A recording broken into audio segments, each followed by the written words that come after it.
Sure. Hi, I'm Katie Benedict. I'm a research scientist at LANL in the Earth and Environmental Science Division. I work with folks who do atmospheric research and also water research. I did not know what to put on my title slide. But I am going to talk a little bit about some work I did before I was at LANL.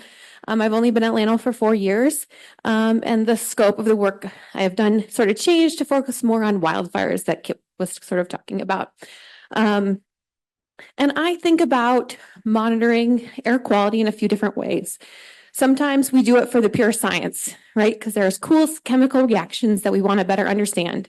Sometimes we do it because we have stakeholders who have really specific questions, and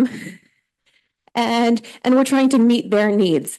And that might be some sort of producer, or even a community. And then sometimes we're really trying to investigate a specific air quality or an environmental issue.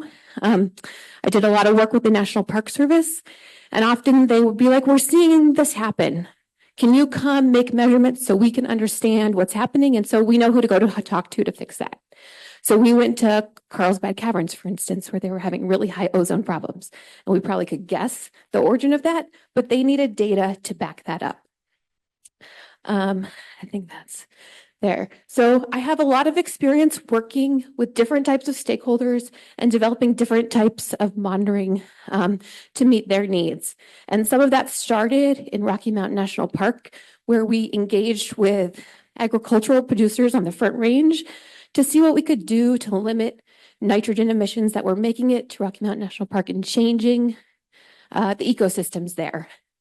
So we measured gas phase and aerosol phase compounds and worked with those producers and the Colorado Cattle Association to develop a plan that sort of met everyone's needs, right? They're not going to move all their cattle or their CAFOs, right? They need to keep producing, right, their milk and their beef, but we also need to protect our natural resources. In other work, was more related to oil and natural gas extraction.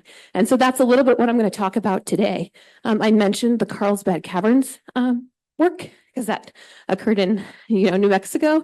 I did measurements for several different oil and gas companies on their pads to give them information so that they could better talk to the public around them.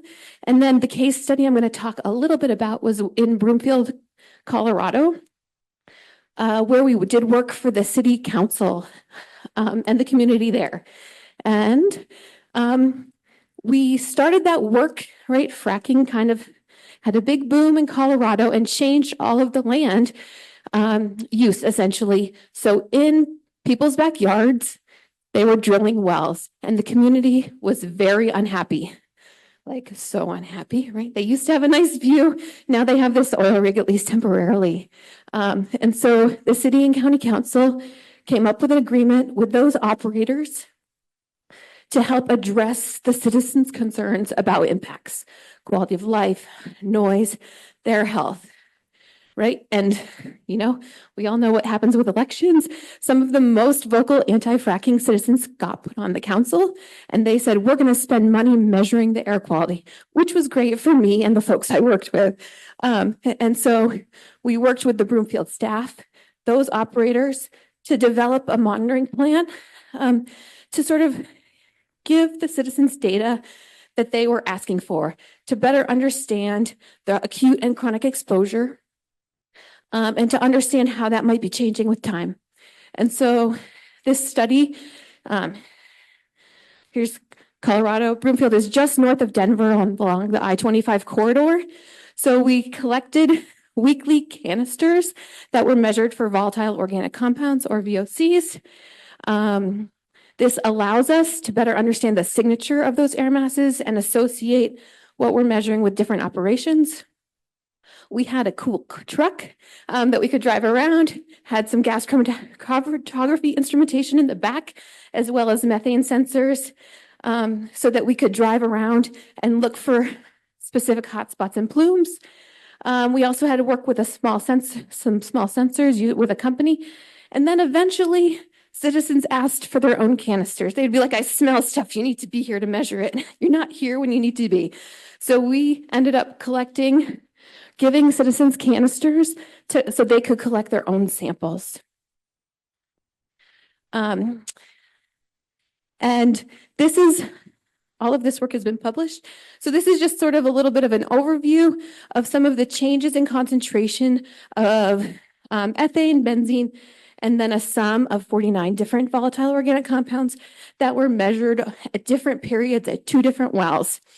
And what I want to sort of point out is that during the different well production, like getting the well ready, right, to produce, we see the changes in emissions relative to the background, and they change with time. But if you look in this gray bar, if you look in the gray bar here, okay, there's lower concentrations here and higher concentrations over here. During the fracking at the interchange B pad, the citizens were complaining that they could smell stuff all of the time, right? It was really smelly. They were using Gibson drilling mud during that time. As a result of all the complaints the companies were receiving, they switched to NeoFlow, which you couldn't smell, but still produced a lot of VOCs, just not the ones that we were sensitive to.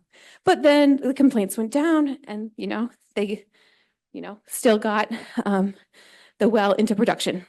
And I just want to show this. We got samples of each of the drilling muds from the Colorado Department of Health and Environment. I think they convinced the oil and gas company, to give them to them.